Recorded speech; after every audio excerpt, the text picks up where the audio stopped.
Hey yo guys, what is up? Welcome back to another video on the MTG Nerds channel. Today we are going to be talking about the top blue cards for Theros Beyond Death pre-release, or just limited in general for Theros Beyond Death. This includes draft, pre-release, whatever. But before we do hop into that, make sure you subscribe to the channel and like the video, and leave a comment down below if I miss any cards in this list. And if you want to help support the channel, you can check out our merch and Patreon links below. Patreon is the best way to support the channel directly, and merch is the best way to support the channel if you want something back for yourself. Alright, thank you guys for tuning into the video. Let's hop into this. Our first card on the list, by the way, a couple notes before we hop into this actually.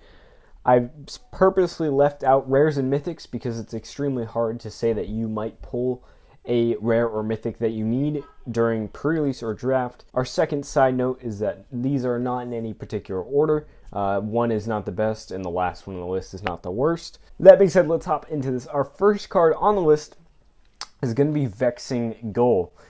This is a very simple card, but it's going to be a good one to have 2 or so copies of in your deck. Not only is it flying, which is great in pre-release, but it also has flash, allowing you to surprise block an opponent at instant speed. So this is a great card if you just need a small trump blocker at some random point in the game. If they have like a 7/7 creature and you just need to trump block it, you can use the 1/1 flyer for 1 mana, flash it out on after they declare attacks, block the creature, and then no damage gets through, assuming it doesn't have trample. So it's a great trump blocker, and a 1/1 creature in the beginning of the game that's flying isn't bad at all, but I would definitely hold it if you get it turn 3 or so, and you're using it in your deck. I would recommend holding it for a trump blocker at some point in the game. That's going to be number 1 on our list. Let's move into number 2. We have Brine Giants, because I mean, why not? Since it costs 1 less to cast for each enchantment on the battlefield that you control, you can do an enchantment deck and manage to get this guy out for probably only 3 or 4 mana. Absolutely worth running if you have a ton of enchantments. I'd recommend probably 1 or 2 as a big finisher in the game. I wouldn't do 3 or 4, that seems like too much, but 1 or 2 is good to have, because you're going to need big finishers to finish off the games. So if you have that big creature on the board, you can swing in for a ton of damage and wrap up the game. And worst comes to worst, you can't wrap up the game, but you have a huge blocker and making your opponents basically not want to attack you, and you can kind of stall out the game until you get something to keep it going. So yeah, great card if you have a ton of enchantments. This thing will cast wicked cheap, and not only that, but it's a great card in general. Like, 1 less to cast for each enchantment you control. With the amount of enchantments in this set, this thing is going to be cheap to cast. I honestly could see you getting it out for 2 mana. And our next card is going to be Thirst for Meaning. Again, if you're running enchantments, this would be an awesome addition to your deck. You can draw 2 cards for just 3 mana and getting rid of an enchantment that you don't need. If your deck is starting to slow down, this would be an amazing way to rebound. So make sure you use this card if you are running enchantments, and because if your deck is slowing down, this will help you get the card advantage to get it back up and running again. And 3 mana and getting rid of an enchantment to draw 2 cards. Or, I mean, if you use it, worst comes to worst, you use it for 3 mana, you draw 1 card, well, you net 1 card, and that's still not bad either. Next card is Eidolon of Philosophy. This would be a great card for giving you your enchantments in your deck to get things like Thirst for Meaning or Brine Giant to work well. And late game, maybe you will use it to sack to draw 3 cards. A 1/2 for 1 blue ain't bad either. So a 1-drop 1/2 in the beginning of the game, that's not bad, but obviously that's probably not why you're going to run it.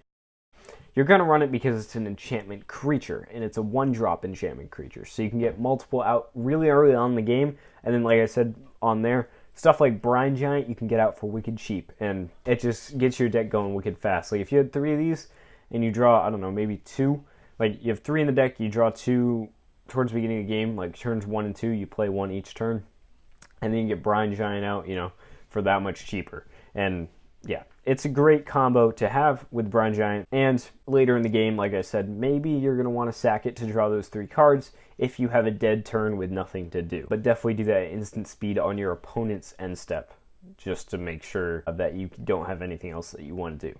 So leave the mana open until you get to your opponent's end step, then sack the creature, and boom, draw yourself 3 cards for your next turn. Next up is Memory Drain. As annoying as they are, counterspells are amazing in sealed / pre-release. And not only will you have a counterspell, but you also get to scry 2. This seems like a great card for pre-release. Not only that, it's only a common, meaning you have the opportunity of playing possibly 3 or 4 in a deck and being able to control your opponents like crazy.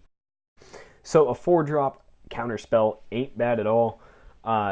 When you really need it, if you were to counter like one of their god plays or one of their huge creatures, it's absolutely worth running these in your deck for that reason. And you get to scry 2 after you cast it, so it's really a good way to make sure you're getting what you need in your future turns as well, or your future draws. And you also get to counter that spell. So it's a great card to run in the deck, and I would highly recommend running anywhere from 1 to 4, honestly, as many as you can fit into the deck and make the deck still run functionally. Make sure that you don't have too many counter spells and your deck does not draw anything but counter spells, and then you're just stuck stalling out the game for no reason in the end because you have no end game. So make sure you're using these in the right situations and you're using the right amount for your deck. I would recommend probably 2 or 3 is a safe bet.